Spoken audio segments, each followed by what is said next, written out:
Yeah, Trump won New Hampshire. And guess what? The people who voted for him, they would like him to bring back public hangings. Here it is. I'm giving you, 20 seconds to say something to President Biden. If you had him right here and the camera was President Biden. I can't say what I want to say. I'm sorry. Well, say something that conveys. I wish they would bring public hangings back. Simple as that. I think they should bring public hangings back and hang people like Joe Biden.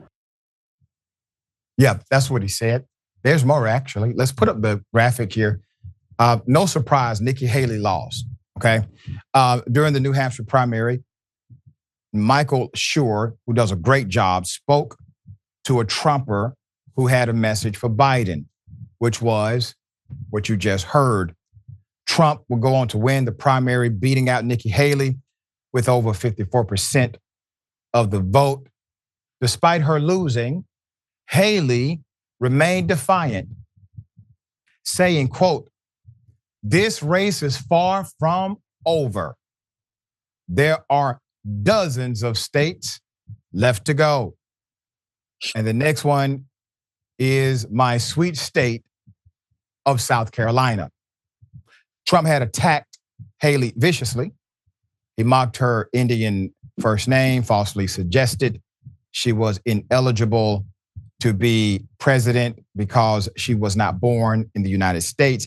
Haley's parents immigrated from India and settled in South Carolina in the 1960s. Now remember, Haley says not only does racism not exist,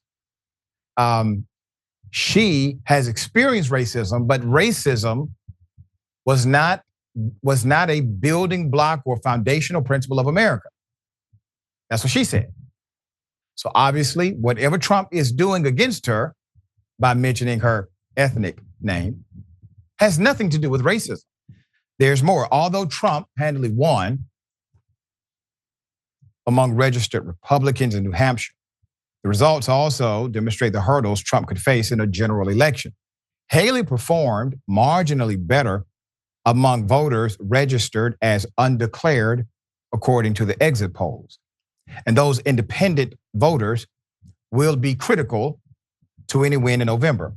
Trump's aides have argued that Haley should drop out of the race before those votes take place. And if she does not, then be prepared for a campaign to be demolished and embarrassed. Donald Trump is going to come up with a new bad name for her. All right. Michael Schur spoke to some more New Hampshire voters. Here it is. What we're seeing an awakening in this country and a returning to godly principles, godly morality. We have no more tolerance. Tolerance is not a virtue in the Bible at all. Tolerance means to simply turn a blind eye to the convictions you once held. And that is going to be gone. We're not going to be tolerant of sin. We're not going to be tolerant of the woke agenda, of the radical left. And Donald Trump will be the 47th president of the United States. That's very clear.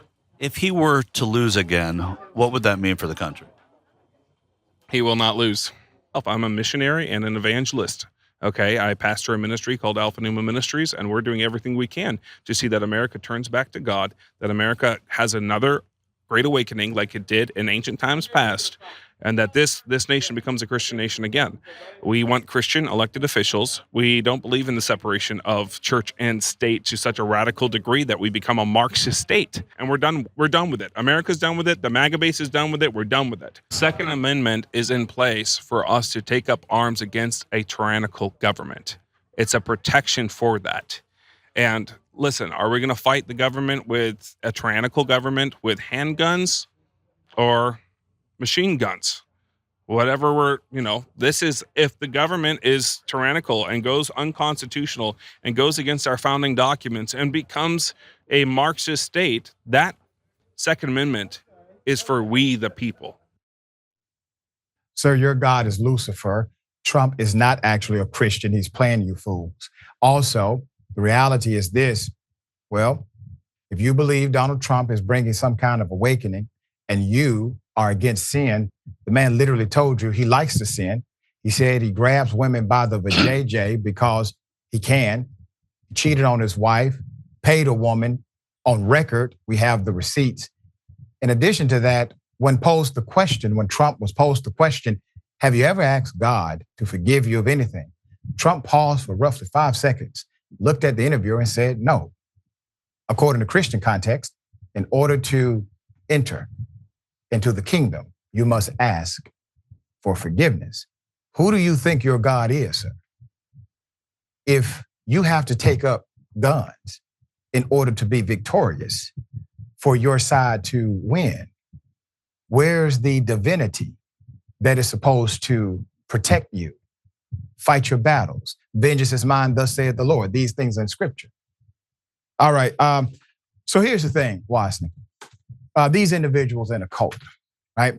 They're in a cult. They have a cult-like behavior. They've had it for a very long time. They're even more indoctrinated now than they were the first time. And I looked at this, I said, why is Trump winning in these Republican primaries even more so than he did the first time, when we all thought it was just a huge anomaly, right? And here's what I've come up with.